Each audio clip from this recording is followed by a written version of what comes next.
salah satu tokoh proklamator yaitu Raden Suwiryo. Selamat menyaksikan. Tugas Sejarah Indonesia Storytelling Biografi Raden Suwiryo. Biografi singkat Raden Suwiryo. Beliau lahir tanggal 17 Februari tahun 1903 di Kabupaten Wonogiri dan wafat pada tanggal 27 Agustus tahun 1967 Jakarta dan dimakamkan di Taman Makam Pahlawan Nasional Utama Kalibata, Jakarta. Pendidikan beliau Rijkshogeschool School te Batavia dan jabatan sebelumnya yaitu sebagai Wakil Perdana Menteri Indonesia pada tahun 1950 sampai 1951. Selanjutnya, mari kenali lebih dekat tentang Raden Suwiryo. Raden Suwiryo merupakan salah satu tokoh yang berperan dalam proklamasi kemerdekaan Indonesia. Beliau juga pernah menjadi Ketua Umum Partai Nasional Indonesia atau sering disebut PNI dan Wali Kota pertama Jakarta. Tidak hanya itu, Suwiryo juga pernah menjadi Wakil Perdana Menteri pada Kabinet Sukiman dan Suwiryo. Lalu selanjutnya tentang pendidikan dan karir Suwiryo.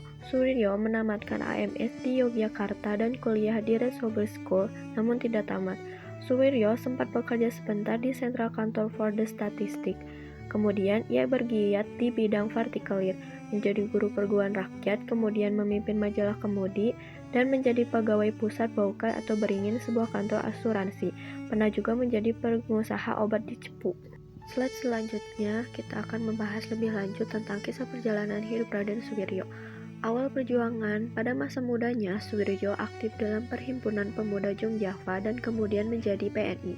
Setelah PNI bubar tahun 1931, Suwiryo turut mendirikan Partindo sebelum aktif di Jawa, Hokkaido, dan Putera di zaman pendudukan Jepang. Lalu, Suwiryo juga pernah menjadi Wakil Wali Kota Jakarta. Proses Suwiryo menjabat sebagai wali kota dimulai pada Juli tahun 1945 pada masa pendudukan Jepang. Kala itu, ia menjabat sebagai wakil wali kota pertama Jakarta. Sedangkan yang menjadi wali kota yaitu seorang pembesar Jepang yang bernama Tokubetsu Shityo dan wakil wali kota kedua adalah Baginda Dahlan Abdullah. Dengan kapasitasnya sebagai wakil wali kota, secara diam-diam Suwiryo melakukan nasionalisasi pemerintahan dan kekuasaan kota. Selanjutnya adalah peralihan kekuasaan dari Jepang. Pada tanggal 10 Agustus tahun 1945, Jepang menyerah dengan peristiwa pengoboman Hiroshima dan Nagasaki, serta perlawanan rakyat Indonesia. Berita takluknya Jepang ini sengaja ditutup-tutupi, tapi Suwiryo dengan berani menanggung segala akibat menyampaikan kekalahan Jepang ini pada masyarakat Jakarta dalam suatu pertemuan. Hingga demam kemerdekaan melanda ibu kota, termasuk meminta Bung Karno dan Bung Hatta segera memproklamasikan kemerdekaan.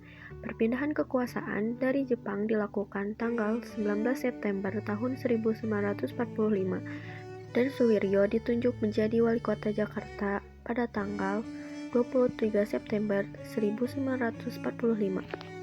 Setelah proklamasi kemerdekaan, ketika kedua pemimpin bangsa ini memproklamirkan kemerdekaan, Suwiryolah salah seorang yang bertanggung jawab atas terselenggaranya proklamasi di kediaman Bung Karno, yang saat itu semulanya akan diselenggarakan di lapangan Ikada atau sekarang sering disebut Monas.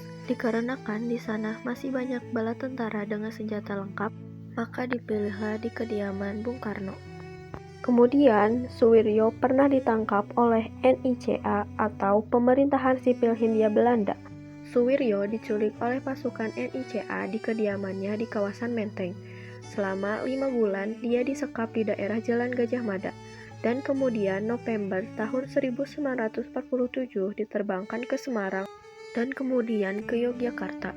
Terakhir meninggalnya Raden Suwiryo. 6 tahun terakhir masa hayatnya, Suwiryo berjuang melawan penyakit yang tidak dapat dilawannya. Akhirnya, ia meninggal pada tanggal 27 Agustus tahun 1967 dan dimakamkan di Taman Makam Pahlawan Nasional Kalibata di Jakarta. Sekian, terima kasih. Mohon maaf apabila informasi tidak lengkap dan ada salah pengucapan kata, tempat, atau nama. Wassalamualaikum warahmatullahi wabarakatuh.